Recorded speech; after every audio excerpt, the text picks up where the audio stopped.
Well, hello there. It must be Friday again. Where do these weeks go? I have no idea. Hello and welcome to this week's show. Post your thoughts and comments during the live show below the live stream, and my guest will respond to them in the next hour. And please click, and thank you all for doing this. Wherever you're watching or listening to us, whatever day of the week, whatever time of day, please click the subscribe button so you can be notified of a fresh edition every week.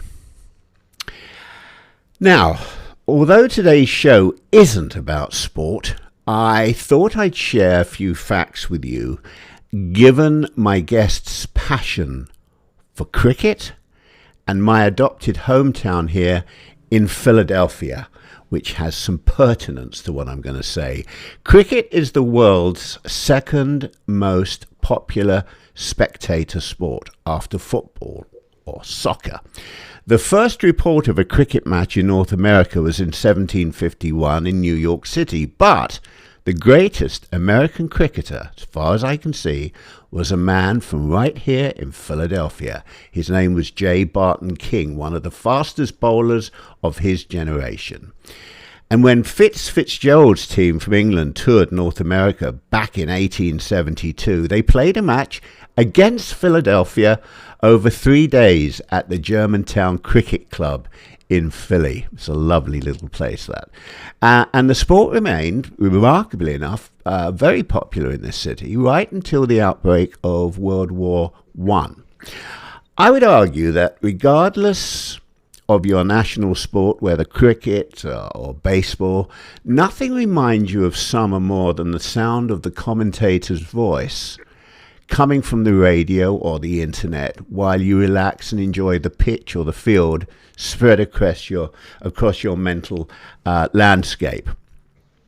Today's guest, and I'm so thrilled to have him here today. Today's guest is Henry Blofeld MBE, known lovingly as Blowers. He has a voice that conjures the quintessential British summer, even during matches held abroad in warm climes while the UK is in the clutches of winter.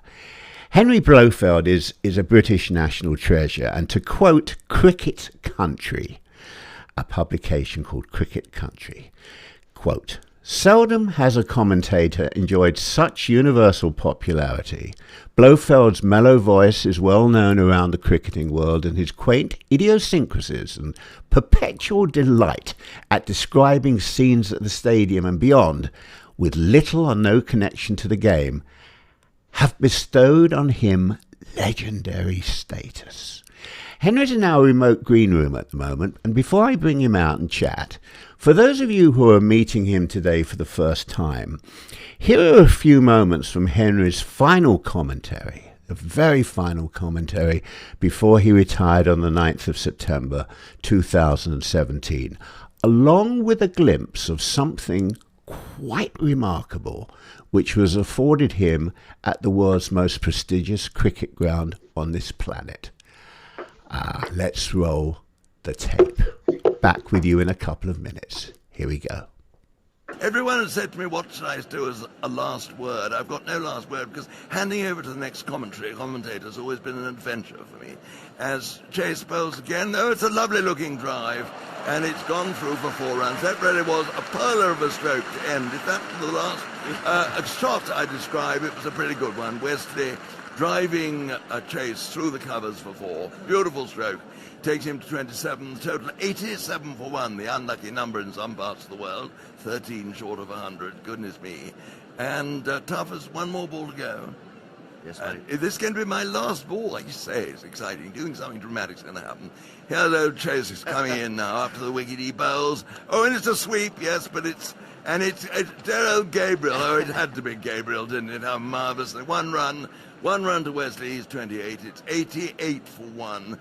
Stoneman is 37. And that, ladies and gentlemen, is the end of it. Thank you all for listening. It's been wonderful talking to you. You all say you're going to miss me. I tell you what, I'm going to miss you, something dreadful. Now, I must try not fall over when I hand over to the next commentator, who is, I think, going to be Ed Smith. How lovely. Well done, Blowers. Well done, mate. Well done, Governor. Oh dear. There goes a legend.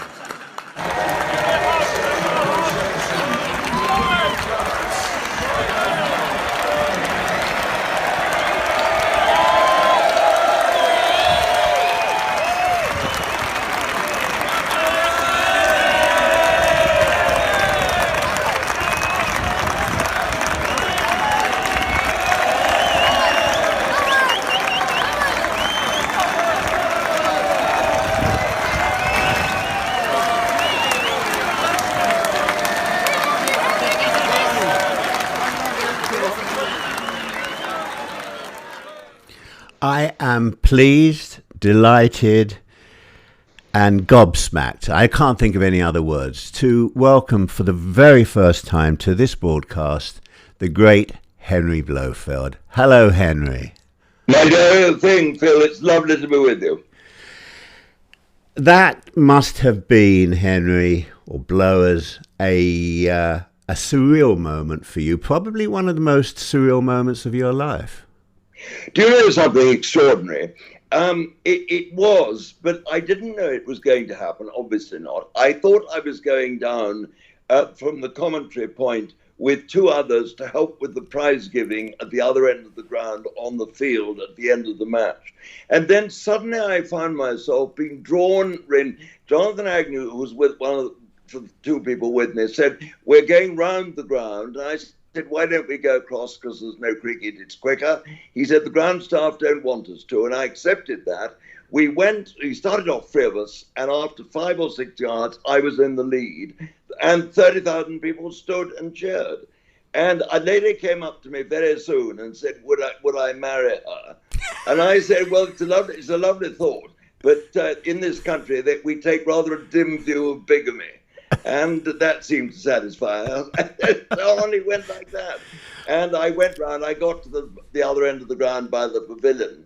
And the president of MCC, Matthew Fleming, who I knew well, came up to me and said, "Look, Blowers, you've done half the ground, now go and do the other half."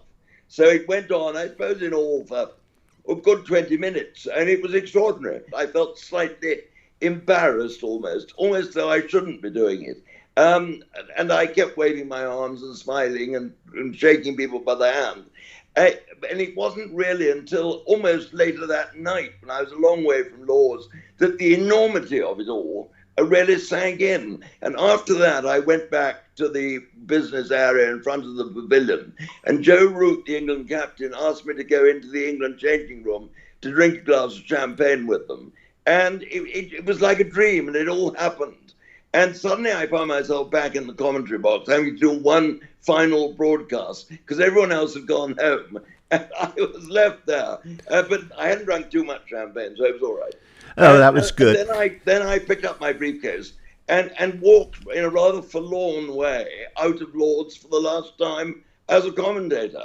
And I was mesmerized. I really didn't quite know, not exactly what was happening, but it was, it was as though I'd been looking at a cinema screen for 4 hours and came out and everything was on me. Do you know what I mean? Absolutely, absolutely. I want to just share with you, firstly, Anne Smith, who is a great friend of the show. She's in Spain now. It's quite late there. She says, "Hi, Phil and Blowers." So Anne's a fan of yours. And Harry Darnell says, "I was there that day. Completely unexpected treat seeing Henry do a lap of honour. Great stuff." So there's two people. Quite remarkable that Harry Darnell was there that day. You said that, quote, "I was amazed by the public outcry when I retired. Success came by degree.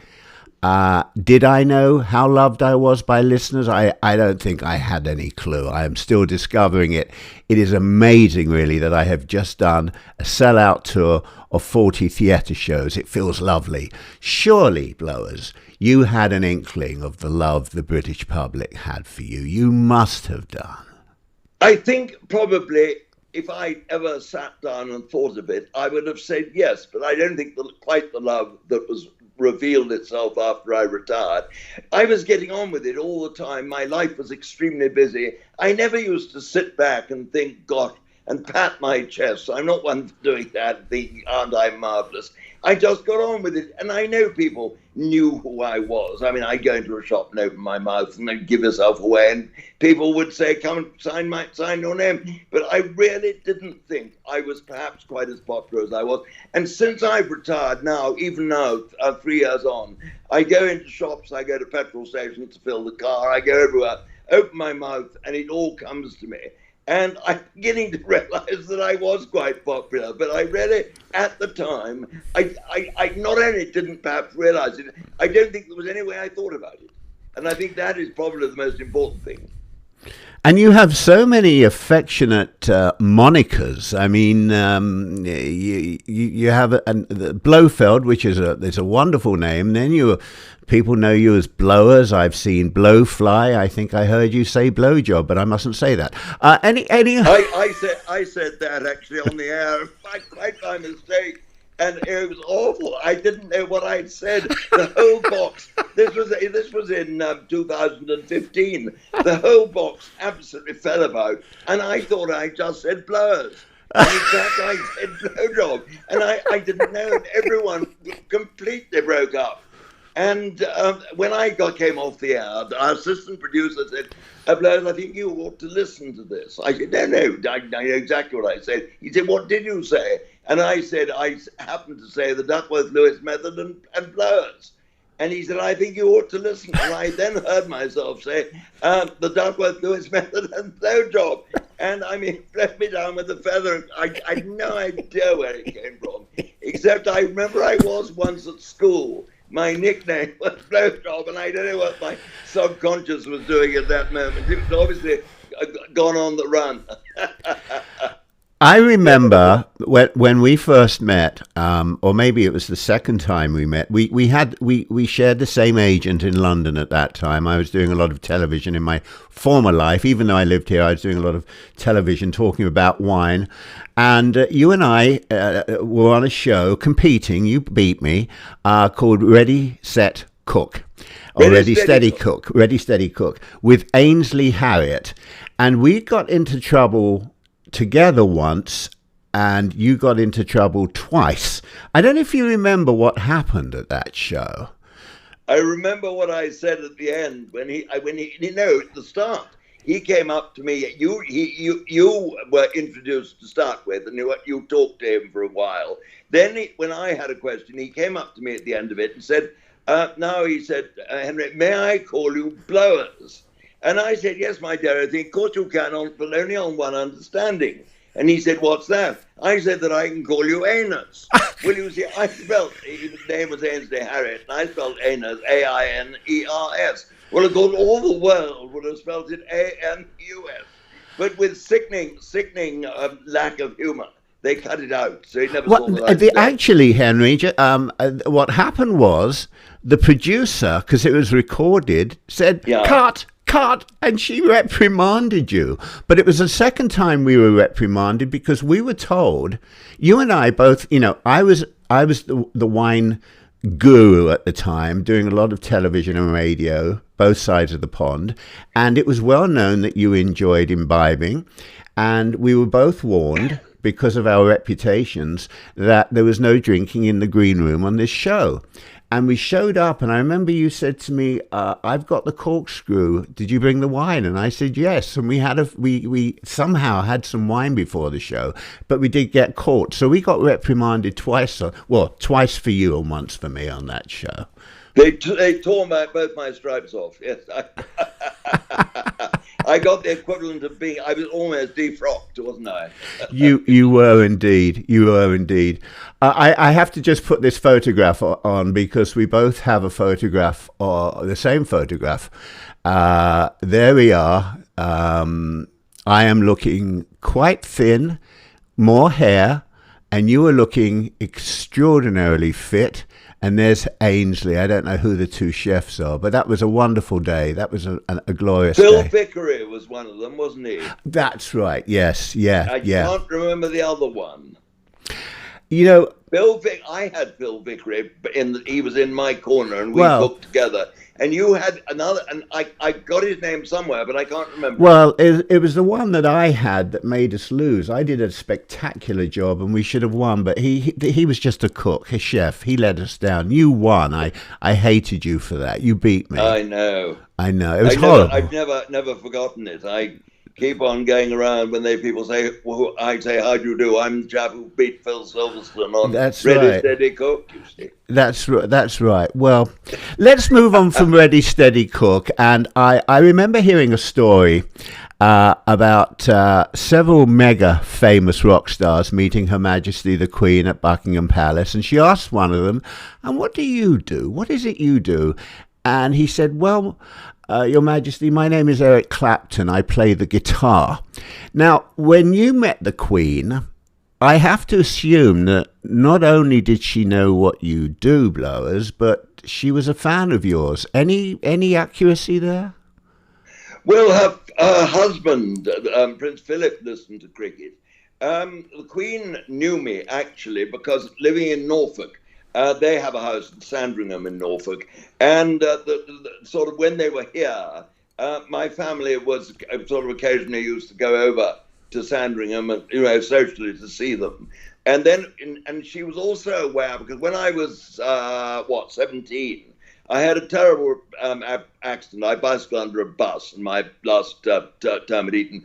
And they were very, very sympathetic about that and wanted to know exactly, what progress I was making. So, I mean, there was a certain familiarity without trying to pretend that I was a great friend of the Queen's. I wasn't, but she did probably know just about who I was. And we're going to touch on that incident in a moment. This is a little bit like This Is Your Life, because I want the audience to, I don't want to rehash all the things you've discussed over your life to so many people, but we will approach them from a different way because, Yeah, of course. Because this show's all about me and my passion for my guests. So there's so much about you that I want to know, and the audience can come along for the ride. You grew up on the family estate in Norfolk, Hoverton Home Farm, I believe it was called. Hovton. I knew it's pronounced Hofton. It's spelled Hoveton. So Hoverton's are perfectly reasonable, unless you actually live here. And I'm talking to you from Hovton now. I was born in the home farm, which is about just over a quarter of a mile down the sort of road just outside. Yeah. So. Well, thank you. You're very generous. You didn't say you butchered that, Phil. You said, I'm sure if it was Jonathan Ross or somebody, you'd have said, oh, you butchered that. You're being very kind to me. But anyway, Hofton Home Farm. Your uncle was the Honourable Freddie Calthorpe, who led the England cricket team against the West Indies in 1925. 29-30. 29-30 in the Caribbean. He wasn't my uncle, he was a cousin. He was a kinsman, really. He wasn't a very close relation. Oh. He was, because the Blofeld, my second name is Calthorpe. I'm Henry Calthorpe Blofeld. And to put that one straight, in about 200 years ago, a male Blofeld married the last surviving female Calthorpe of one particular line, and from then on, all Blofeld children became Calthorpe became a middle name. Well, I almost got my facts right. I'm hoping the next fact is right. In a sense, I'm hoping it's wrong. But you were hatched, actually. I'd prefer to say hatched, shortly after Mr. Hitler invaded Poland.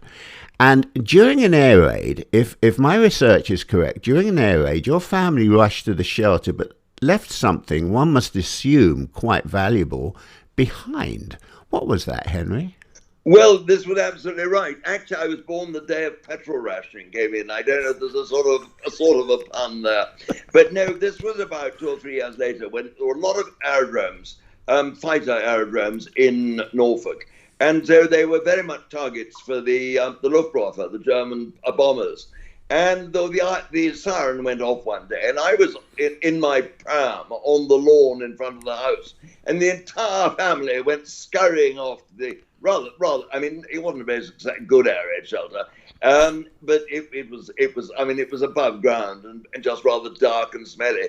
And they suddenly realised when they were all in there that I'd been left in the pram on the lawn.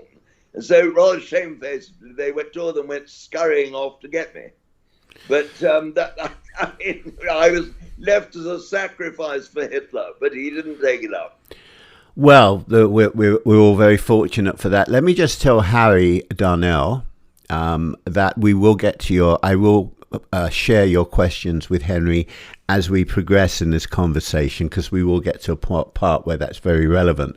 So you were educated at Sunningdale School and went to Eton. Eton's history and notable alumni make it one of the most prestigious institutions in the world. I was looking at, knowing your birth year and having an interest in the acting world and, of course, the photography world, I noticed that there's a couple of people that you may have, if my calculations are correct, you may have known at Eton. And I'm just curious if you did. One of them is amazing, the late British actor Jonathan Cecil.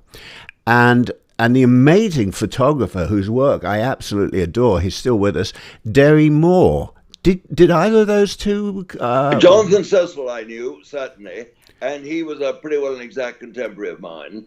Who was the other one? Derry Moore. No, I didn't. You didn't know him? However, what am I, 80? I'm coming up 82. I'm 81 and a half. And was he, if he was between 78 and 83, we'd have been in the school together, but I don't actually remember him. No. So I'm normally quite good at remembering names who were there with me, and I just wonder whether he was either very much older than me or very much younger. Do you know what I mean? And yes, absolutely. If we were in the school together, it was only just for a term or two. Now, you just said something that you're very good at remembering names, but it's because you weren't that good at one point that you came up with your favorite greeting, if I remember correctly. My dear old thing. Well, yes, it was. It became actually very useful. I'll tell you how my dear old thing began, if you'd like to know. Sure, absolutely. In 1976, on October the 3rd, 5 of us, we set off. 5 of us. There was Johnny Woodcock, who was the famous cricket writer of the Times, who is still with us, very much bedridden, 93, a dear friend of mine. 2 other chaps, and Judy Casey, a great girlfriend of Johnny's and mine, and still a great Valeria and I stayed with her when we were in Australia a year ago. And there were 5 of us. We set off from lock-up garages almost underneath the Albert Hall in a 1921 Rolls Royce, a Silver Ghost, and a new 3-litre or 3.5-litre Rover. And in 46 days and nights, we drove from London to Bombay. And when we got to Mashhad, the holy city in the east of Iran, but next day we went into Afghanistan, we were staying in the hotel in Mashhad, and the owner of it, or not the owner, the manager, sorry, fell in love with Judy and discovered a cachet of champagne in a rather unlikely place in the hotel. So we had most of that and went to bed with rather sore heads. And the next day, the Rolls left about 6:30 because it only went about 45 miles an hour, 2-wheel brakes. So, and Adi drove it all the way, who was the owner. And it had to be careful. The Rover left about 2 hours later, overtook us, and then organized somewhere for lunch and waved us in. And then in the afternoon, overtook us again and found a hotel for the evening. And before we left at 6:30 that morning, I had to write a note to Michael Bennett, who was the driver of the Rover. And I wrote my dear, and I couldn't remember his name. I just went blank, and I wrote old thing. And when we got to lunch, he said to me, I haven't been called my dear old thing since my father died. And so it stuck. And I found immediately that it was jolly useful. If you couldn't, you met lots of people. We were watching cricket in India, where Johnny and I were going, Tony Gregg's tour in 76, 7. And when people came up to you and had met you once and pretended they knew you frightfully well and you didn't know them at all well, or you couldn't remember, my Darrow thing was splendid because it gave you 5 minutes for someone to come along and say, hello, Fred, or hello, Bill, or hello, whoever it was, you know. And so, and it's always been a little bit of a thing, but of course now it's become a catchword and everyone wants me to say it. So I do say it a lot of the time. It's quite silly, isn't it?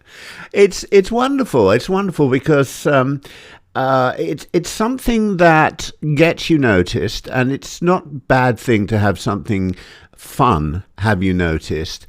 And switching from fun, I want to back up a little bit again for the audience that aren't maybe who are familiar with you, but aren't familiar with your entire history.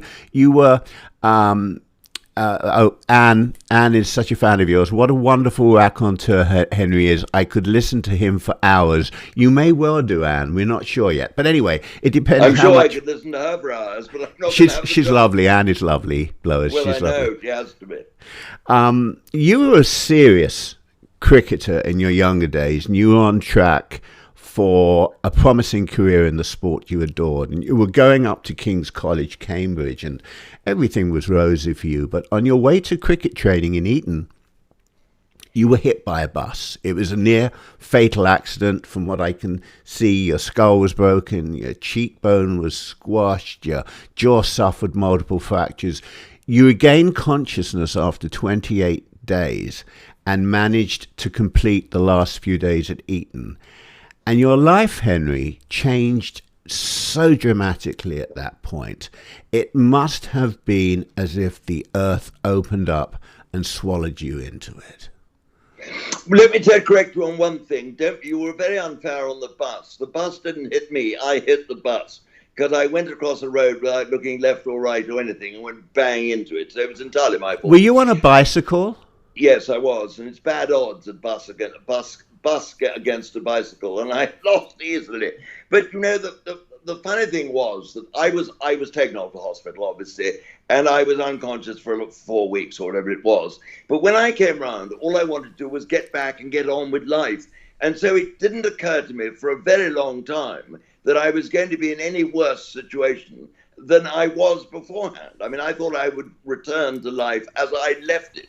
And I'll tell you a funny story. When I did go back to Eton for the last 4 days of my last final half, as they called them in those days, and I played in a semi-final of the house matches, which my tutors got into.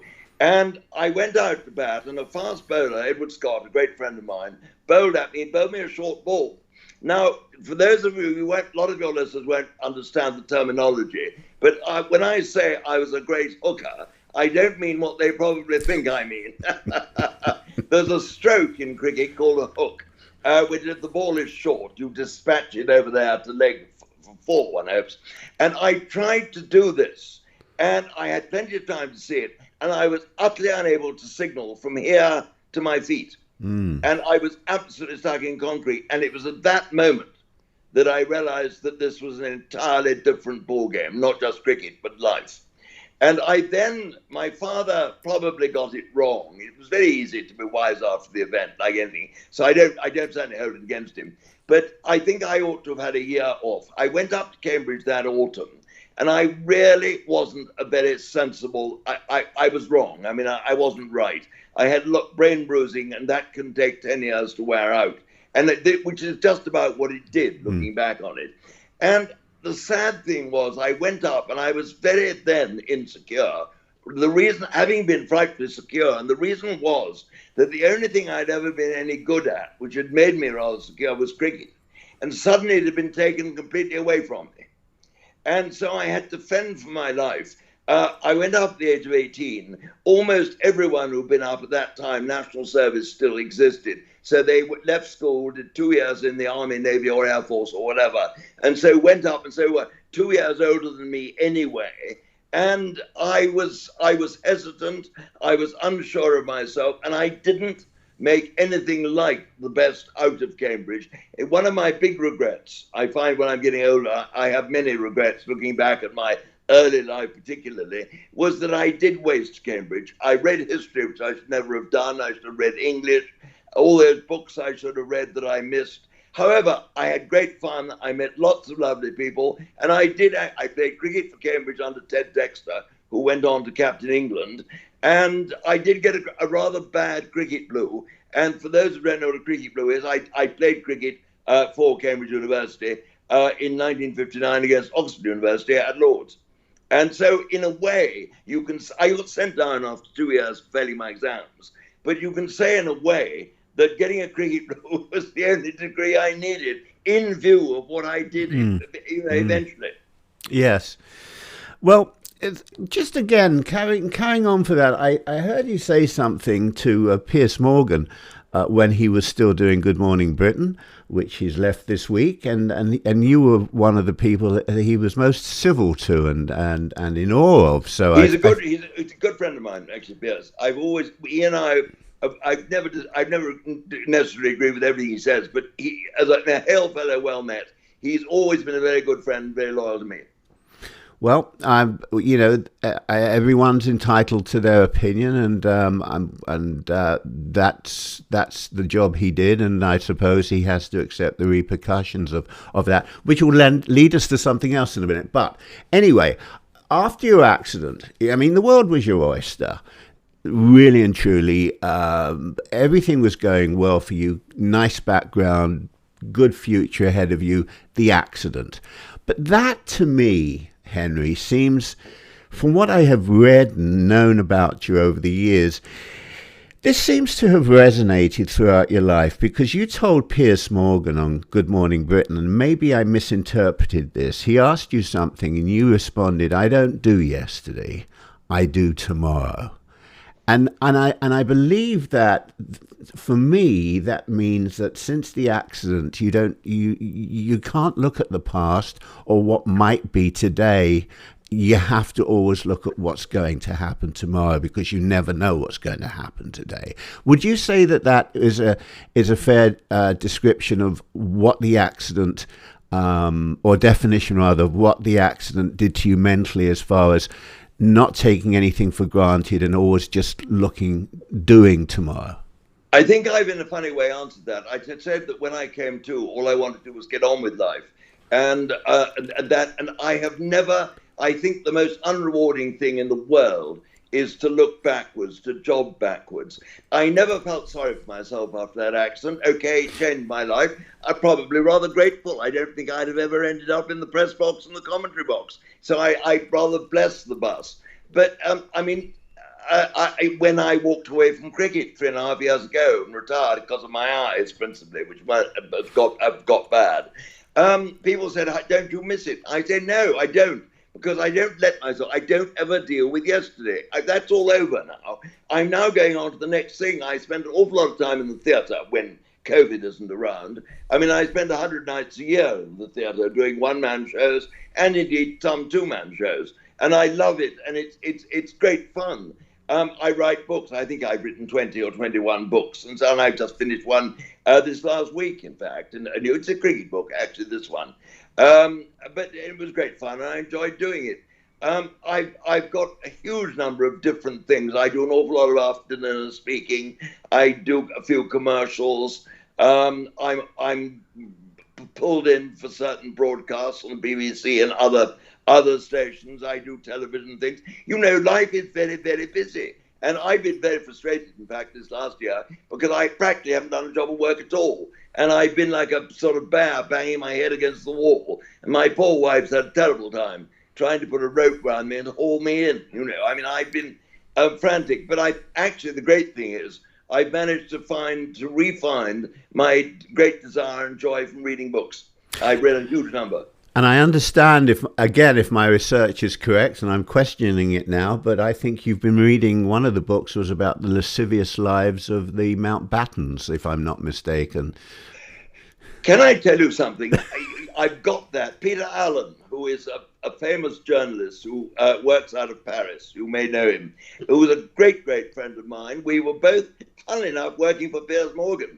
When Ian Botham and Alan Lamb, two England cricketers, brought a case. They sued Imran Khan, the present Prime Minister of Pakistan, who was a wonderful cricketer. They sued him for something he wrote in the Evening Standard in London. And the Daily Mirror got me to go and help Peter Allen report that case for them from a cricket point of view. And on the last day, when the judge instructed them to fine for Imran, and the jury realized the other two had been opportunists and fined for them. And it appears that evening gave me the whole front page of the Mirror. So that's where our relation began. Oh. And I can't think why have I got onto this now? I mentioned the Mountbattens actually, and there's a book that you were reading, I think, about right. their affairs. Gave it to me for my birthday last year. When he came over, I had a birthday cricket match in Menorca at the Menorcan Creek Club, and he gave it to me. I read about a third of it, and I got awfully bored with the people. I thought they were frightfully uninteresting, and all the Mountbattens did was hop into not each other's beds, but other people's beds, and hopped out again, presumably the next day. But it went on like this. I found that not only did I get bored of them, but I thought the people whose beds they hopped into were also fairly dull. So I gave it away after about 100 pages. And did you say that Imran Khan gave you this book? No, Imran, Dario Ime. He was, I mentioned him a few moments ago, didn't I?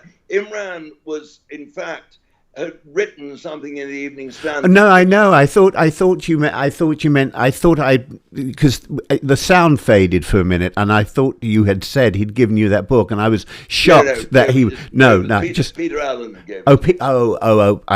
I see. Okay. I want to ask you something else that I read. I don't know if you'd written this or if I'd read it somewhere. Or if we should even discuss it, but it sounds like something that you would get up to. If I'm not mistaken, you spent a couple of nights in an Australian police detective's car, accompanying the officers sniffing out drug dealers. Is that correct? Yes, absolutely. Lou Rowan was one of Australia's leading umpires, and he was based in Brisbane, in Queensland. He was a good friend of mine. And he asked me to come out when he was on duty in his squad car one evening, and it was quite hysterical. We arrested quite a number of people, and we went to all the places they shouldn't have been drinking off ours. And of course, we also when we done our business there and kicked them out, we stayed on and had plenty to drink. It was great fun, and we got to bed about 4 o'clock. And he wanted me to do it the next night, but I said no because I had to write a serious piece for the paper the day after. So just one night.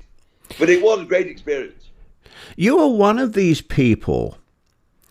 I mean, I've watched so many. I watch a lot of British television, either on BBC America or Netflix is showing a lot. But I also spend a lot of time on YouTube, and you keep popping up on these shows where I saw one the other day, and we don't need to get into this one, but this was where you went on holiday with the wrong girlfriend, and they had to decide whether or not you were lying or not, whether you were telling a fib, and I mean you are extraordinarily good at these shows, but listening to all these little things, all these excerpts of your life.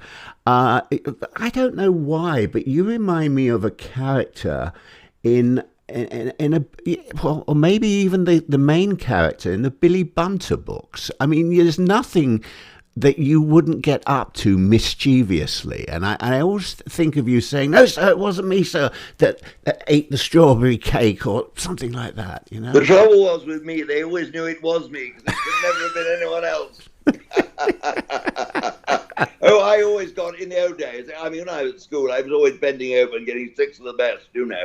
Heavens, I was willfully naughty. Yes, I was, certainly. And I've always been a main chancer.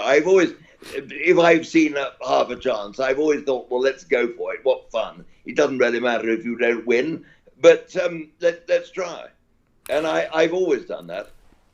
Well, I want to just spend one more moment because just to let people know how you got into the career you got into. You didn't succeed at Cambridge, and you've already said that you wish you would have spent more time and maybe devoted some time to reading something that you should have read rather than what it was you chose to. But at the end of the day, you ended up working for a relative who he owned a bank, I believe. You were earning under £400 a year.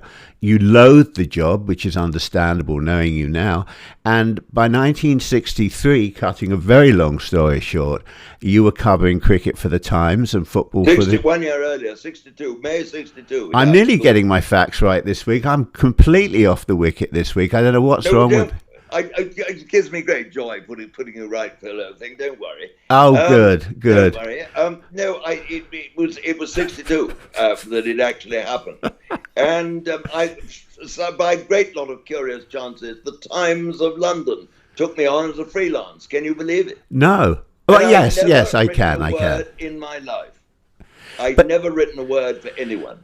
But you wrote for the you were covering cricket for the Times and, if I'm not mistaken, football for the Observer.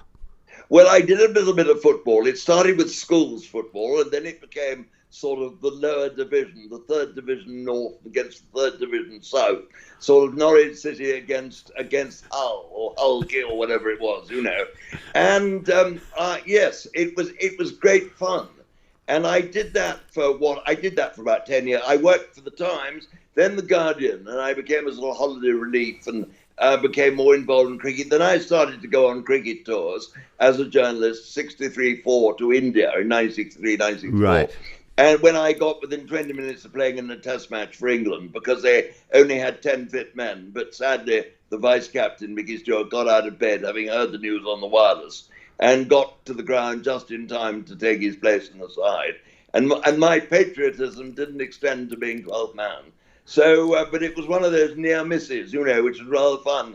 I remember on that trip, that tour in Bombay, at that time, taking out the most marvellous starlet from Bollywood who I just met. It was one of the great moments of my life. And when I arrived at the restaurant, and I got there first, and eventually the lovely lady arrived and brought her rather elderly mother with her. But the big question then, Henry, knowing your obsession with this, did she have nice earrings? Yes, I think she probably did. She did.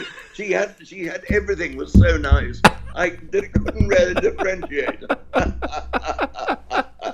I think the word is toothsome. So listen, when you covered the tour of England and India, at that moment, and you have a very good memory.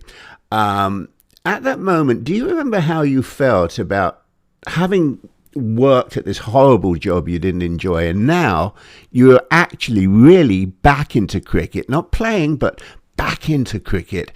Do you remember how you felt about having cricket pumping through your veins again, even from the commentary standpoint?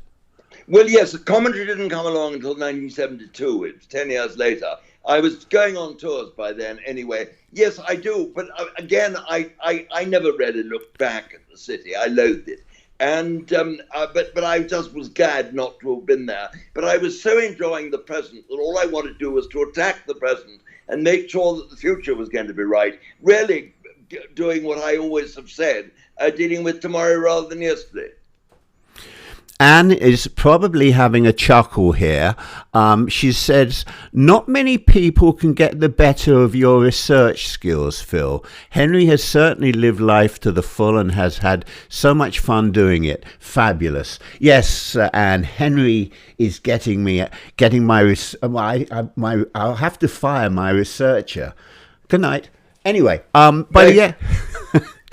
the end of the 60s, you were fortunate enough, the BBC arranged for you to do two 20-minute trial commentaries. I suppose they were essentially just auditions. And well, I tell you what happened. I wrote to A friend of mine said to me one day, have you ever thought about commentating? And I said, no. I said, what do I do? He said, write to this chap at the BBC who's head of outside broadcast. A bracket, sound bracket, very important. And I wrote to Robert Hudson, and he wrote back saying, if you can go to the Oval on such and such a day, Brian Johnston is doing a county match.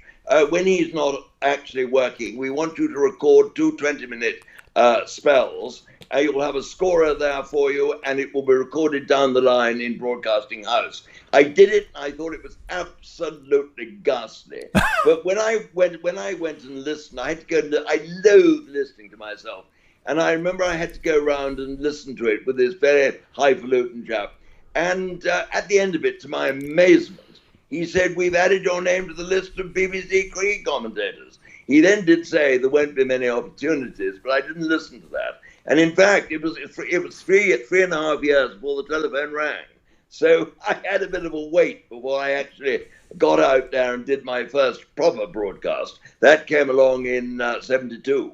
And I did my first broadcast in 72, having done a complete series in the West Indies. West Indies against New Zealand. I was out there as a journalist, but they wanted an overseas voice. And someone said to me, have you ever commentated about cricket? And I said, I've hardly ever done anything else. Why? And they signed me up. And so I came back to England in 72, having cut my teeth in a way. And I did my first broadcast at the Whit weekend at the end of May 1972. And the next week I got a letter asking me to join Test Match Special for 2 one-day matches against Australia in August and September. So it all happened very quickly. Pretty remarkable. Extremely remarkable. And I don't know if it was you, Henry. I remember a while ago I was... Maybe it was one of your audio recordings that I had heard. One, you have so many different stories that you tell in the audio, but I think it was you that in your early days when you were starting out doing the commentary, you showed up one day. I think this was you, and whoever the main commentator was, they gave you a suitcase that you had to carry up to the commentary box. It was very heavy. Was that you? Was that your story? Yes, it was. I'll tell you the story. Thank you. Arlott, who was, of course, a great wine expert. It was my first Test match at Lord's for Test Match Special, which is the programme where we commentate about Test cricket and international cricket. And it's on, I think, radio. I can't remember. It's Radio 4. I think it is. Yes, Radio 4 long wave, and also all the digital things. And I just got there the first day, quite early, being a new boy. And yes, sir, no, sir, 3 bags full, sir. Went into the back door of the pavilion which members go through, and I heard a voice like a broken oak tree saying, "Henry, give me a hand with these." And I looked round, and there was the great John Arlott, sweating profusely, with 2 enormous briefcases, and I got hold of them both.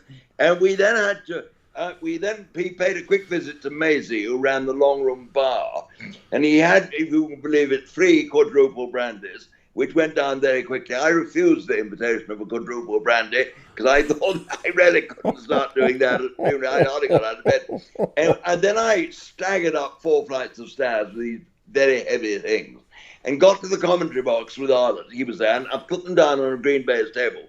And he entered the commentary box a few minutes later when everyone was there and went up to the briefcases, opened the first one and took out 6 bottles of red wine. We opened the second one, took out 5 more bottles of red wine. We were all like goldfish, mouths agape. And he spread his hands over the bottles and he turned to us and said, "Well," he said, "with any good fortune, that little lot should see us through until the lunch interval." The lunch interval was 2.5 hours away. Have you ever... bottles. I mean, it was wonderful. He was like that, though. That was actually a marvelous impression of him. You didn't do that on the television show where they asked you if you could speak like a Cockney and you ended up sounding like an Australian. You do a Yorkshireman quite well there. Oh, well, Arlott's Hampshire. Oh, Hampshire. You dare say yes? Oh, I'm I'm born in Basingstoke. Yes, I'm really off my game today. No. I mean, I'm rather pleased because I bowled an in-swinging Yorker which got through your defence. Yeah. But there is a wonderful, just thinking, there is a wonderful YouTube video where, very tongue-in-cheek, where John Arlott, and of course he's the man whose voice used to come out of the radio in my dad's old Vauxhall when we used to go to a place called Kimpton for Sunday tea in Hertfordshire. But anyway, there's John Arlott, very tough. No, there's Kempton Park. That's the race course, isn't it? Yes. No. I've been to Kempton Park. Or my inheritance was spent by my father at Kempton Park over a number of years. Oh dear. Yes, yeah. But in fact, the horse that he backed, I saw it still running yesterday through Philadelphia. It's still running around, But anyway, I'm digressing here. So there's a wonderful video. Well, it was a film, and it was with John Arlott and a couple of actors who are telling you about the sport of cricket.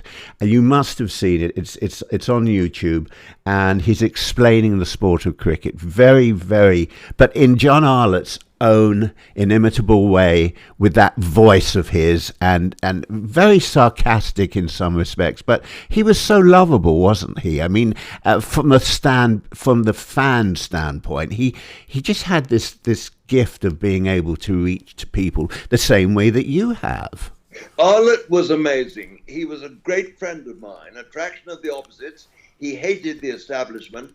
And obviously, I'm a sort of, in his view, an establishment figure. But we were great friends. And when I started, it was John Arlott, not Brian Johnston, who was also an Etonian, and the rest who helped me.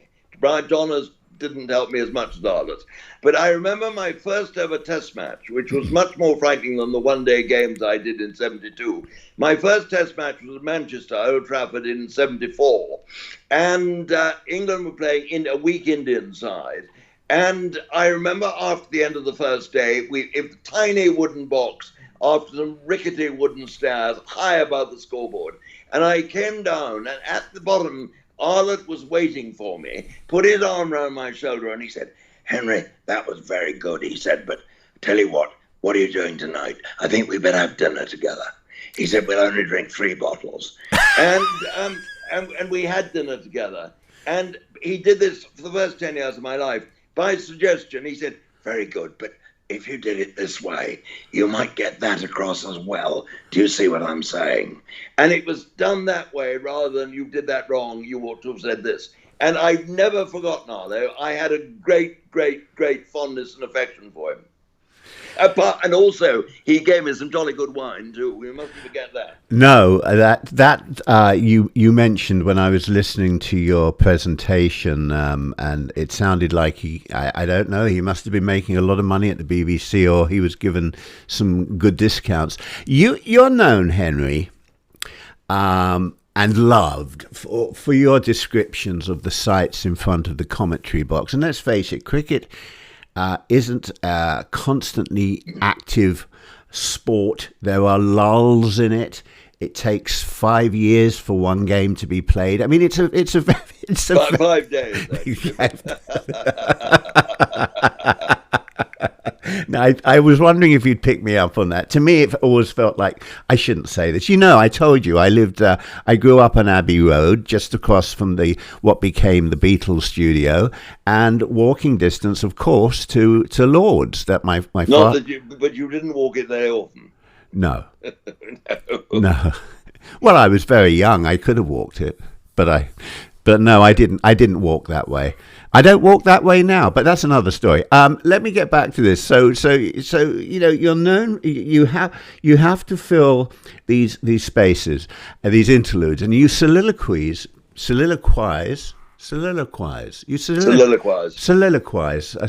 I have to be careful with, something when I'm talking to an Englishman, I have to change the way I speak. And it's so wonderful talking to you because you're doing very well. I've understood almost everything you've said so far. Thank you for being on the show. Good night. Well, you remind me of that wonderful actress. I don't know, one of the Hermiones, I think, Hermiones, who was asked if she was English, and she said, if I was any more English, I couldn't talk at all. Do you remember that? Hermione Gingold, was that? Yeah, I think it was. They said because she spoke so well. They said, "Are you English?" She said, "Well, if I was any more English, I wouldn't be able to speak at all." Anyway, you soliloquize about pigeons and buses and airplanes and the number of pink shirts being worn and this fascination you have with earrings between the cranes. Cranes. You see, look, I personally believe, and I believe this terribly strongly, and since I've gone, no one does it anymore, sadly. I personally believe that you've got to paint the picture. You've got to make your listener feel that he is there, sitting in the seat beside you. You've got to tell him what you can see. You don't let those extra details get in the way of the cricket. I talk about red buses, I talk about pigeons and seagulls and helicopters and aeroplanes and cranes, anything that's there that is a part of it, to paint the entire picture.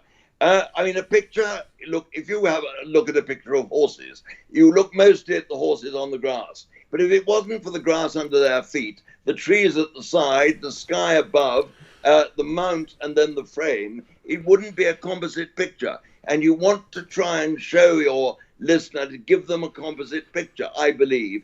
And therefore, I think it is terribly important that commentators should, in a game like cricket, where there's plenty of time to do this, should be prepared to go over the boundary. And unfortunately, when I left 3.5 years ago, that was the end of visitations over the boundary. They don't really do it anymore. And a lot of people say to me, they think it's not quite the same, that it misses something. And I think this is right, because I think people like to hear about these other little things. The girl in the stand at square leg in a bright red dress, as long as it didn't get in the way of the action. And it didn't with me. No, absolutely. And that was part of the pleasure people had listening to you. I mean, I know that you were fond of speaking about things such as, food and meals and things. And I'm curious whether that was just the art of extemporaneous thoughts naturally spilling out of your brain into the microphone, or whether you took up notes with you that you could... I was coming there. I never consciously took anything into the box in all the 47 years I did it. It was all totally spontaneous. If you take something in with you, it sounds very contrived. And I hate that. And I think for it to be spontaneous, you've got to be a truly ad-lib broadcaster. And you mustn't go in with a story tucked up your sleeve, because it sticks out like a sore thumb when you come to do it. I really feel very, very strongly about that.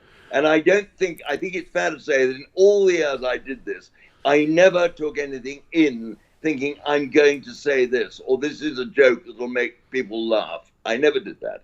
It either happened or it didn't. There were a lot of jokes I thought I'd made which no one laughed at.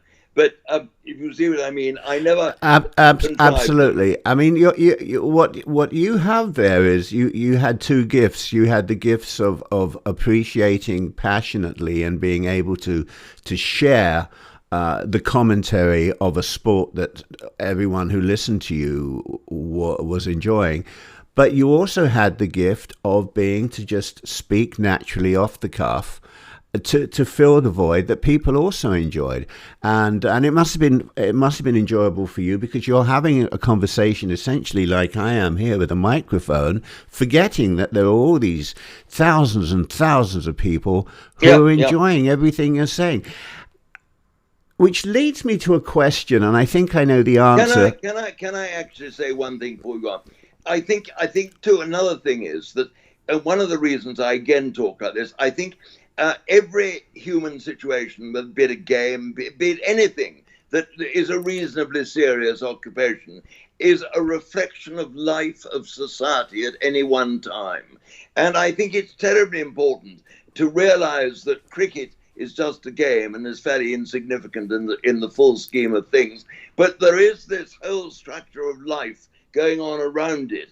And it's quite important, in my mind, to bring a bit of that in, to sort of so that cricket doesn't appear to be an island in a big sea. Absolutely. Do you see what I'm saying? Oh, yeah, absolutely, absolutely. And it's all entertainment. It's entertainment. It happens to be sports. Done well, it's entertainment. Done well, yes. Done well, it's entertainment. How did Henry? How did political correctness hamper your spontaneous delivery?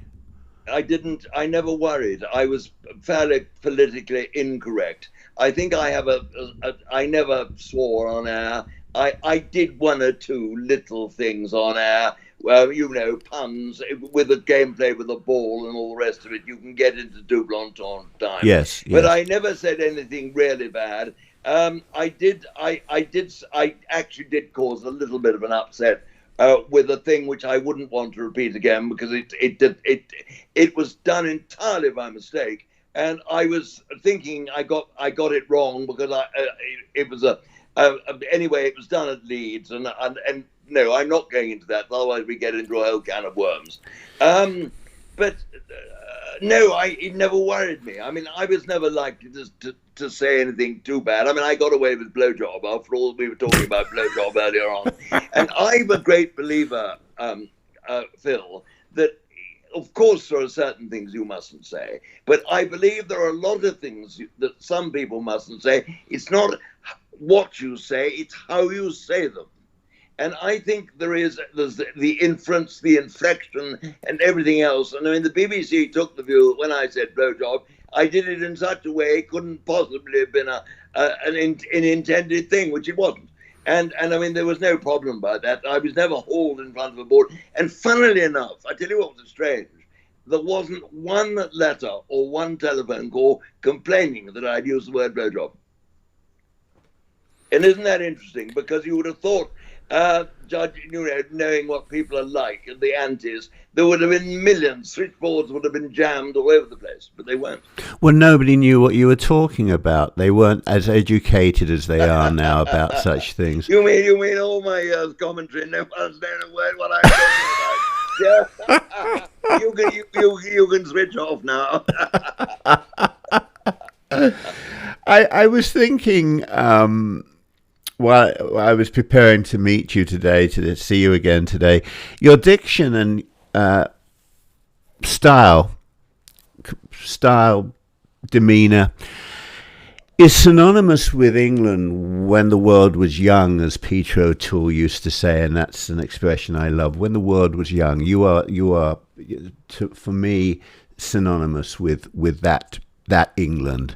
And along with your famous greeting, which we've discussed and which you've used, my dear old thing, anyone else might be considered affected, pompous, or a little batty.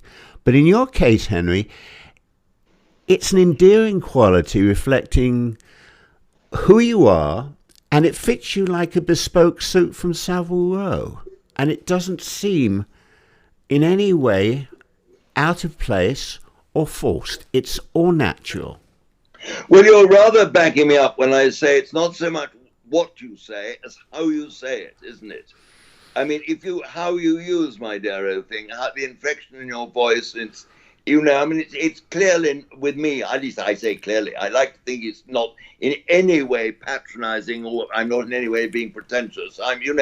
It's just a little foible. I mean, some people talk about old man, and so I say my dear old thing, When we and that led me to think of something else, because in my days of wine, and when we had met and appeared on television together in England, I was in those days my former self. I was wearing a bow tie, which I hand tied, and you favoured bow ties, and I know that you have been doing a series for a company called Peter Christian. And if, with your permission, I contacted Peter Christian. I didn't hear back from them, but I am going to give them a good plug on my website for this. Would you mind if I played your instruction on how to tie the perfect bow tie? Because I think it's most extraordinary. Can I share that with the audience now? Of course you can. Does it make any sense at all? I haven't seen it for years. Oh, well, and actually, I have to confess something. When I used to buy bow ties from a company over here in Chicago called Carrot and Gibbs, they were extraordinary and they were one of a kind.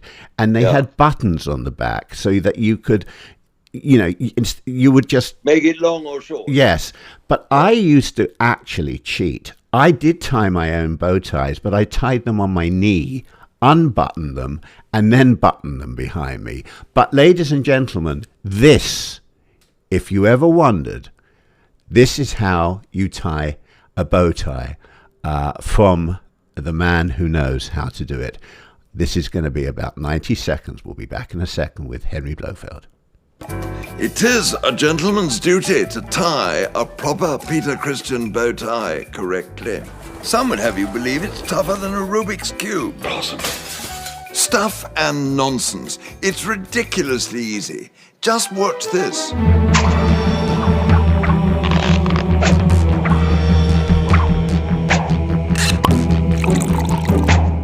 Groovy. And now for the slow motion replays. Put the bow tie around your neck, one side an inch or two longer than the other. Now pull the long side down over the short. Slip the long side under the short and pull the bow tie tight. Now, short end in hand, fold to form the bow shape with the folded side towards the other shoulder. Drop the long end over the front of the bow. Clasp the two sides of the bow together and pull gently forward to reveal a loop behind the bow. Now, feed the long end of the bow tie through the loop from the end nearest the knot.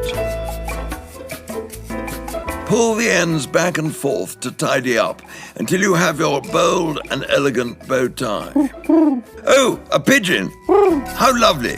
Do send me your bow tie pictures or sartorial problems, remembering to use the hashtag AskBlowers. How's that? Yes! Well, I'm certainly firing on all the right cylinders now. Peter Christian. That was brilliant. Henry, can you give me a little bit longer? Because I have a couple of... As long as you like, I think. I'm having a time of my life. I haven't enjoyed myself so much for ages. I promise you, you're the king of lockdown, or the king of anti-boredom in lockdown.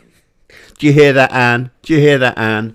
I'm the queen of the queen. Excuse me, the king. No, that was a Freudian slip. I don't know why. So I want to move. I want to move on to something which shows you what a small world this is, and it leads us beautifully, segues, as they say in the radio business, I believe, beautifully. I never know quite what a segue is. It's a sort of lead-in to something It's a lead-in. A segue is something you're talking about. I thought a segue was something that you on wheels that you drove around the place on. I think it might be one of those two-wheeled things that policemen go around Philadelphia on segways. I'm not quite sure. Oh, Anne says, I hear it, Your Majesty. Thank you. Thank you, Anne. Yes. Just remember, I'm the one with the crown here. So, Blowers, it's a small world. And you may know this already because you know so much more than me. But I will share this with you. This came about from a guest I had maybe 6 months ago. Through my photography, I have become very keen in the summer of photographing birds. There's an old joke there from the 60s. We're not going into that now. Photographing birds. Can you be a bit more explicit? Yes, they're feathered kind, my friend. Oh, sorry. Feathered. I knew you when you were younger, and you. Lots of people knew me when I was younger, and you've lost some of the gloss, have you? when I used to have a telescope as a young fellow, the birds. I beg your pardon. What? I beg your pardon. Okay, let's move on from this. I still got a telescope. I just want you to know that. But there's too much information. Let me get back to the plot. Philadelphia ornithologist. It all comes back to Philadelphia, and I'm going to bring Philadelphia all the way around to Henry Blofeld. As I said, I had a guest on here who had written a book about this gentleman. A Philadelphia ornithologist was studying the birds of the Caribbean, and he stopped by Ian Fleming's home in Jamaica because he knew Fleming was a fan of his books. In fact, there are photos of this man's book on Fleming's bookcase. James. And the mild-mannered ornithologist, very mild-mannered man, introduced himself to Fleming. He actually, it was interesting, Australian television was doing an interview with Fleming at the time, and it's documented. And the housekeeper went and introduced him, and she said, who shall I say is calling? And he said, my name's Bond, James Bond. James Bond was a famous ornithologist in Philadelphia.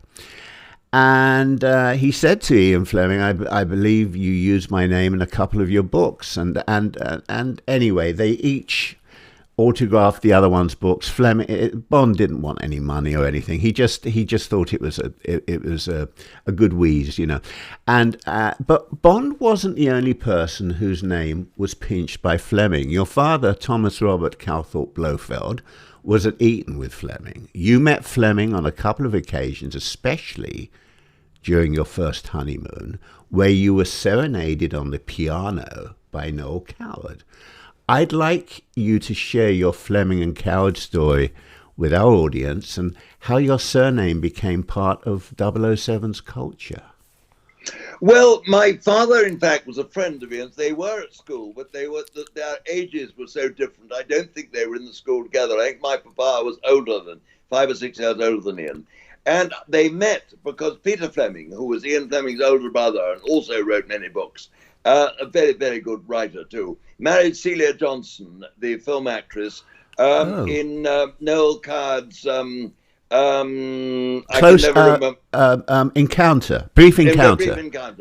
Brief encounter. That's right. Yes. And they used to go and stay at Nettlebed near Henley with Peter Fleming. That's where my father met Ian Fleming.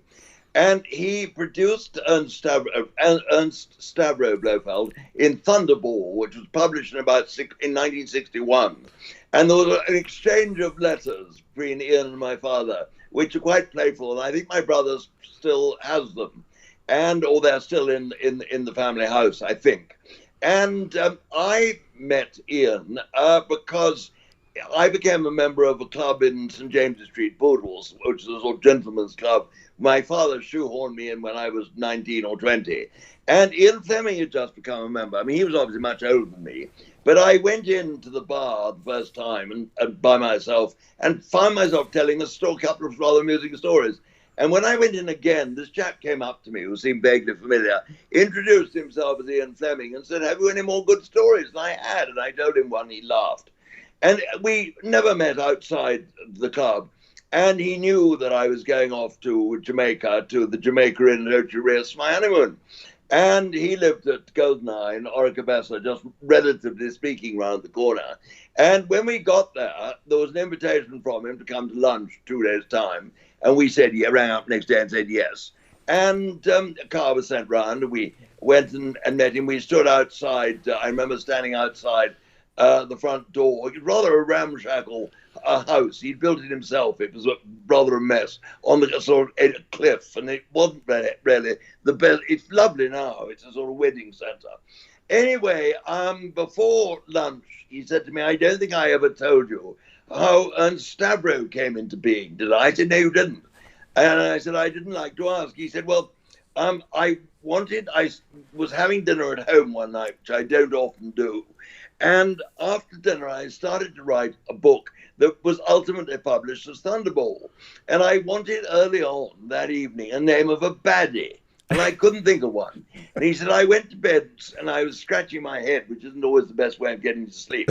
Woke up in the morning, still hadn't got one. Hadn't thought of one.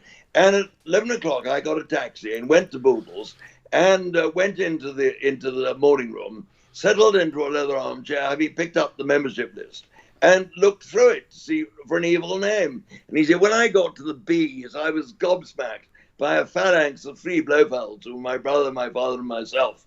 And in his own words, he said, I gave a yelp of delight, slammed the book shut, ordered a pint of champagne, and never looked back. and that was how Ernst Stavro happened. At that lunch was Noel Coward, who was a great friend of his, and Noel once lived in Goldeneye for something like 3 or 4 months, and wrote a very amusing piece of verse about it.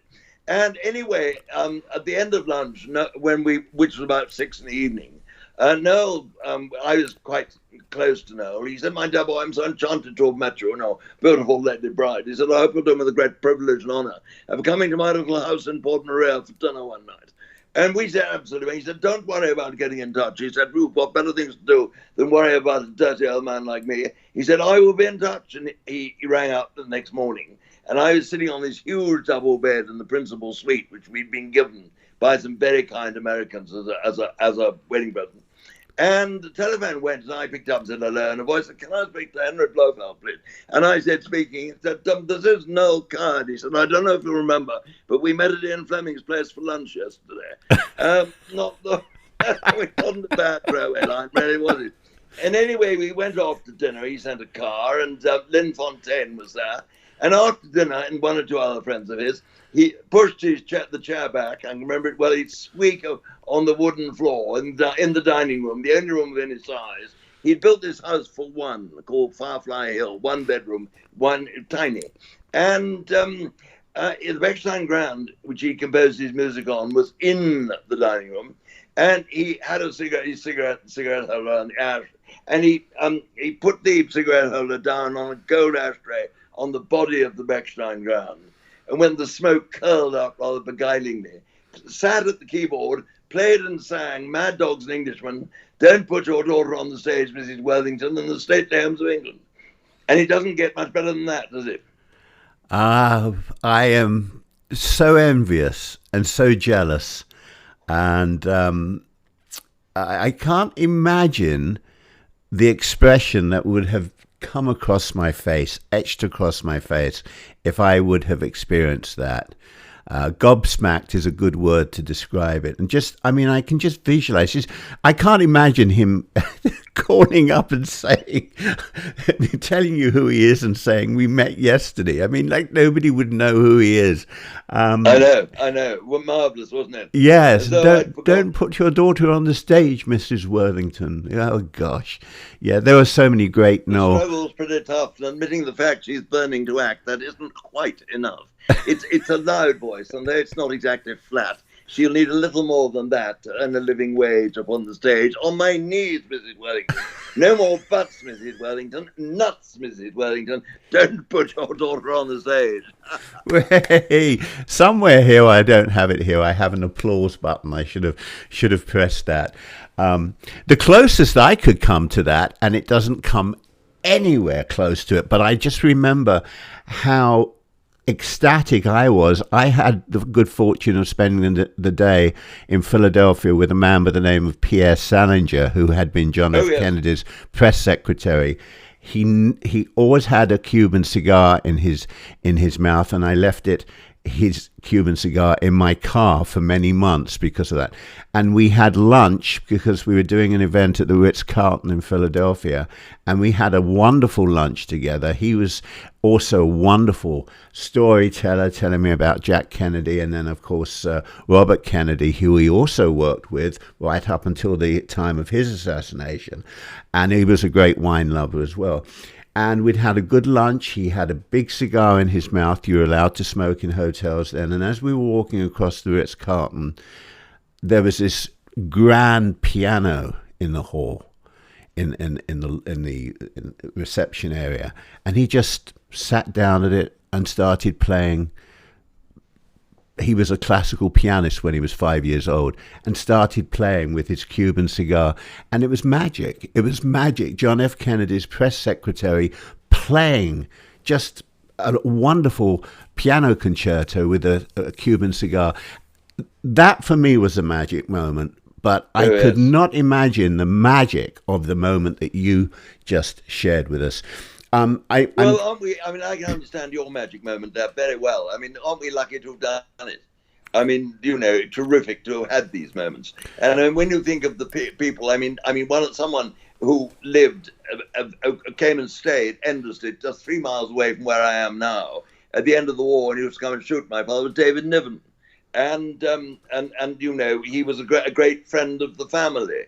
And the people, marvelous. I was very lucky and met Alec Guinness. That was something else, which was a memorable moment.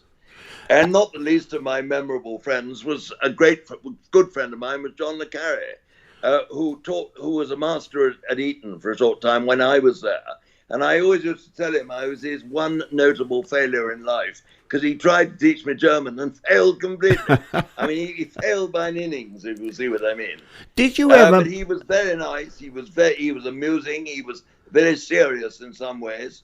But I love meeting people like this who are really well known and have achieved things. You have had the good fortune of meeting so many people who are interested in the sport that you conveyed to them when they couldn't watch it. I have a photograph here of an actor that I've adored for many years by the name of Nigel Havers, and he came into your Havers. You've got to give him Havers. Is it Havers? Yes.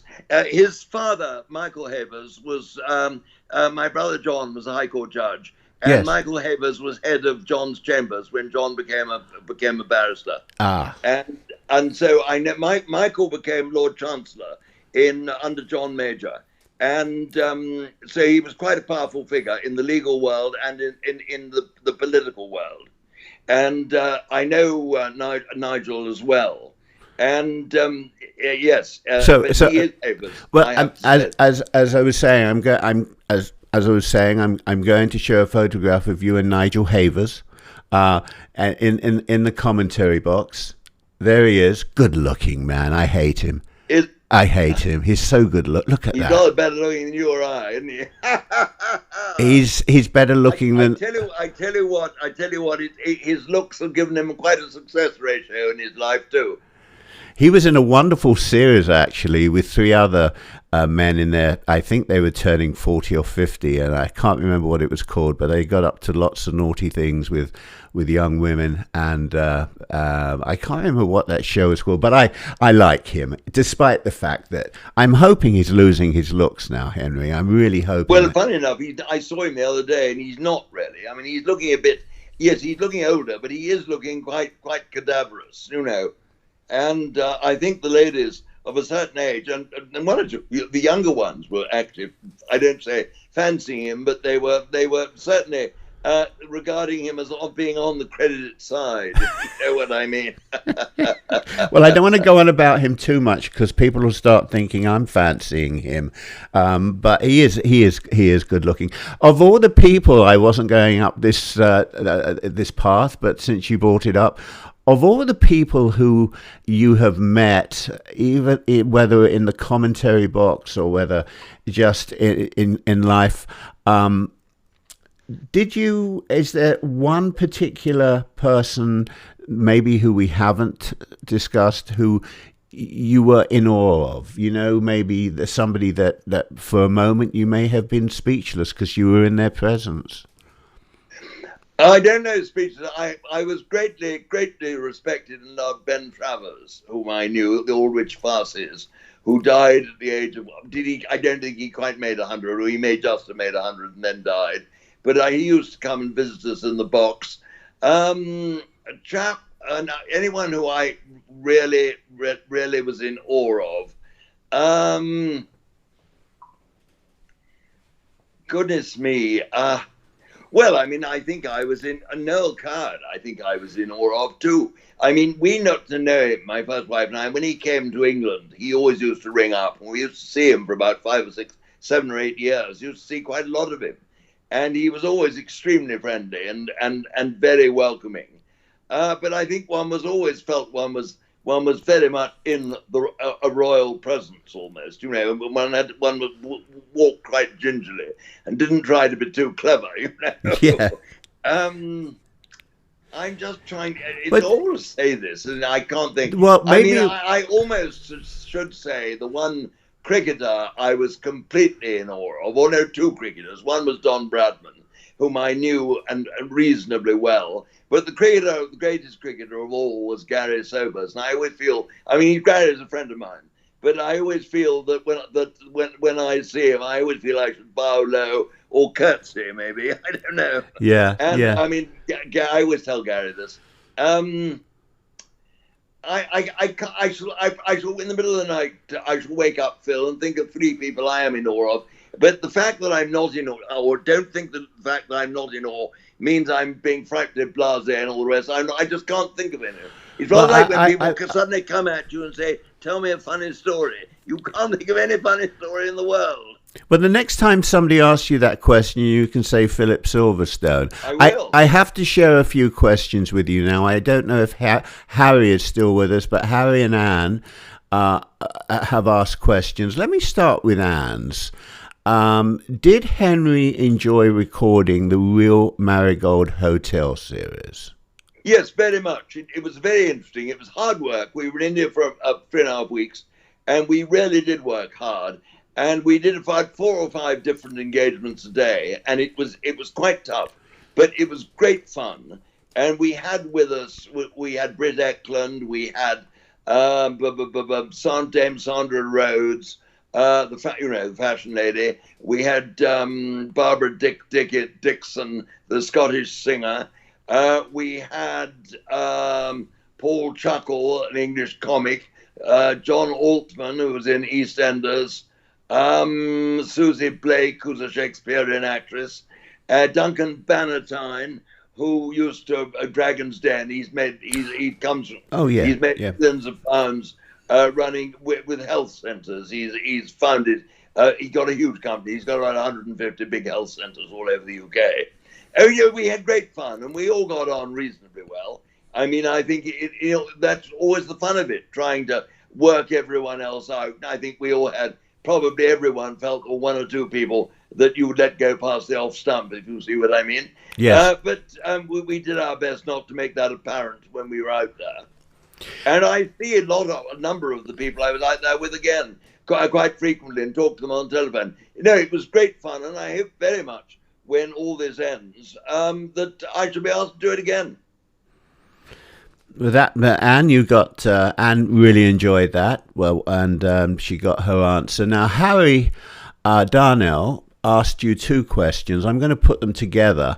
They go back to cricket. So let me read both of these to you, and they could be answered together. Henry, what level do you think you could have played at if not for your unfortunate accident? What level of cricket could you play if not for your unfortunate accident? And would you swap your incredible broadcasting career for an England Test cap? I have no idea what level I had a wonderful week when I was 16, scored 100 at Lord's, and I'd scored. I couldn't do anything but hit 4s and 6s that week. Would I? No, I would. I think that no, I wouldn't, because if I'd taken up cricket as a career and played Test matches, I would have had to retire at the age of 35, 6 or 7. Whereas I hung up my microphone a week shy of my 78th birthday. And so thank you, Buzz, very much. Very good. Very good. I mean, obviously I don't, but then I don't have regrets. I've never had regrets. I don't, if things have ceased to be and can't happen, it's gone. Finished. Look to the next thing. I don't, I've never had any real regrets about it. Do you know, and that's the answer that at this point I would have expected from you. I just want to make a couple of short observations here, because I love connecting the dots when I'm researching somebody. Firstly, one thing occurred to me, because you reminded me of somebody, and your passion and even the inflections of your voice when you get excited remind me, I'm probably the only person that's ever told you this, they remind me of one of my heroes, the late, eccentric but brilliant astronomer Patrick Moore. Oh yes, I knew Patrick Moore just a little bit. I can see where you're coming from.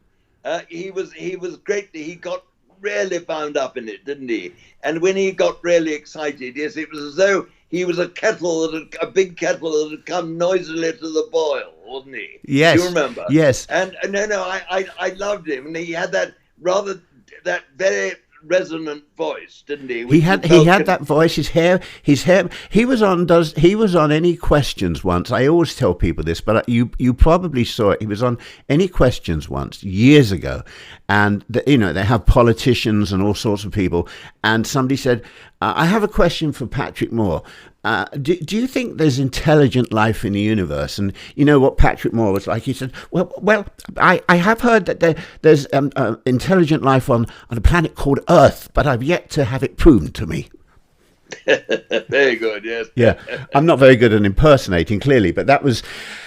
I also came across something in 2003, November 2003. You were Sue Lawley's Castaway on the BBC's much-loved Desert Island Discs, and among your choices of songs, excuse me, was Bud Flanagan and the band of the Coldstream Guards. Oh, Bud Flanagan was wonderful. Yes, and it was Who Do You Think You're Kidding, Mr. Hitler? Mr. Hitler, which is the theme song for Dad's Army. Which is what I'm leading on to. Dad's Army had a character called Corporal Jones, played by a chum of yours called Clive Dunn. Is that any reason why you chose that song? On when I was on Dad's Army, I loved Bud Flanagan. I saw him in the Crazy Gang at the Victoria Palace, and it did two things. I loved Dad's Army, and I also loved Corporal Jones, Clive Dunn. So it got me on the desert island. I could think of Clive Dunn. I could think of Dad's Army. I could think of Bud Flanagan. I could think of the Crazy Gang at the Victoria Palace, and so that would be a win-win-win-win, wouldn't it? Do you know, Henry? I still hear myself. I still say it all these years later, and that was showing when I think I was still in England. I still hear myself saying, "Don't panic, don't panic." Don't panic, don't panic, Captain Mannering. Don't panic. Marvelous. Although I think my dad used to take it a bit too far. He constantly said to me, "You stupid boy." You stupid boy. Well, there you are, you see. You've written you said 15 books, and... I've written over 20 books. Over 20 books, yes. Yeah. Squeezing the Orange recounts your personal and professional life. I've written a lot of cricket books, which are rubbish, really. No, they're not. They're not rubbish. Oh, yes, they are. And I've written one or two. I've written about 3 or 4 autobiographies. You mentioned one there. And I've written 1 or 2 humorous books. And I wrote that one about my career with the BBC overnight, which became a bestseller about 3 years ago, which I wrote in 6 weeks when I retired. And, I do it. They don't sell particularly well. A couple of them did sell quite well, actually. But Henry, there's one that I would recommend everyone read. The one that I recommend everyone read is... it was published by Hodder and Stoughton, and it's My A to Z of Cricket. You go through the alphabet explaining the puzzling cricket terminology, which is so bewildering. Well, it's partly that, and it's also players with their names. It was a good book. It was actually came out last year, but it was rather snookered by coronavirus. In fact, everything shut down, and it didn't really go as well. It's still got a bit of life left in it yet. And I think the publishers are still going to work with it for another year. And I hope they do, because I think it is quite a good book. And I'm writing one at the moment about the really exciting test matches and about 3 or 4 one-day games. I don't know what it's going to be called, though. I haven't hit upon a title yet. But well, send me the transcript, and I'll come up with the title for you. I'm very good at titles. I have to show people. I have to show them this because this is amazing. You had, I don't know if you still do, but you had, and I'm going to put it up on the screen now for everyone to see. And I want to be accurate about this. It was the Côte du Rhône Village Massif du Show. And it was, you actually charge a little extra if you signed a bottle. But here it is. Look at that bottle. Henry Blofeld, Blower's Rhone. What a beautiful bottle of wine. Do you still produce that or not? Well, it can be produced, yes, indeed. I mean, I know I've got a sort of stock of it, yes. Although I don't really do much about it now, because it in a way you don't really sell enough, and it becomes a little bit of a bore going around theatres and taking cases out of your car. Not every theatre thinks they have a license to do it, so I know it was something I did for a time, which it was a PR exercise, and it worked quite well. But I don't really do, although there are still one or two restaurants and pubs in England where they do sell it, actually. And so, I mean, there is a small market for it, but I don't actually try and do it myself. Although if someone wrote to me and said they wanted 20 cases, I could get them for them, Yeah. But I don't want to have to get into a position of selling them one bottle at a time again, because that is too much effort in for too little. I can imagine that you. Sounds rather spoiled, doesn't it? But I am 85. No. I can imagine you though. I'm just picturing you driving around in a 3-wheeler car, saying Peckham, No. London, and selling it. I'm going to wrap this up with a question. The ultimate final question. The BBC's audience at one point voted on their choice of the greatest cricketers of all time, and I think the number one choice is probably going to be yours. They said that the greatest cricketer, they mentioned all the likely candidates here, but at number one was Sir Don Bradman. Would you agree with that? Yeah, you've got to. Yes, you've got to. He was not the most eye-catching of batsmen. I can think of many batsmen I'd prefer to watch, but look at his record. I mean, he played 52 Test matches, only in England and Australia, and he averaged 99.94.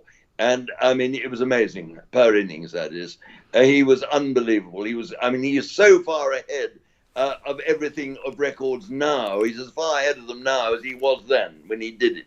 And normally in sport, records are being broken all the time, aren't they? I mean, look at the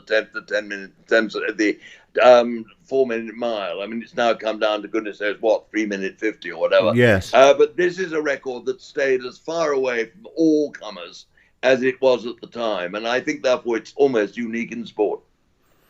Henry, the audience who will probably be watching or listening on the podcast or watching on YouTube, many of them will be great admirers of your work, and you've given an enormous amount of pleasure to so many of them. And I don't say that to a lot of people. I mean, it sounds rude, but you've given a lot of pleasure to a lot of people.